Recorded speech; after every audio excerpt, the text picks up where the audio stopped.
पंढरपूरमध्ये भाविकांच्या सोयीसाठी आणि सुरक्षेच्या दृष्टीनं नगरपालिका व पोलीस प्रशासनाकडून मंदिर परिसरातील व प्रदक्षिणा मार्गावरील अनधिकृत बांधकामांवर धडक कारवाई करण्यात आली आहे.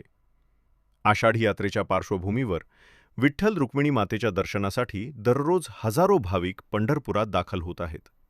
मात्र मंदिर परिसर, प्रदक्षिणा मार्ग आणि मुख्य रस्त्यांवर वाढलेल्या अतिक्रमणांमुळे भाविकांना चालताना प्रचंड त्रास होत होता.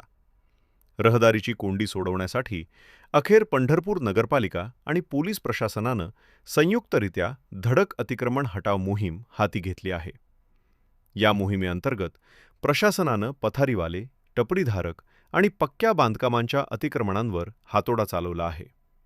काही व्यापाऱ्यांनी प्रशासनाच्या आवाहनाला प्रतिसाद देत स्वतःहून आपली दुकानं आणि शेड हटवले आहेत, तर काहींवर प्रशासनाकडून बळाचा वापर करून कारवाई करण्यात आली. अतिक्रमण हटवल्यामुळे आता मंदिर परिसरातील रस्ते व प्रदक्षिणा मार्ग मोकळे झाले असून भाविकांनी प्रशासनाच्या या कारवाईचे समाधान व्यक्त केले आहे.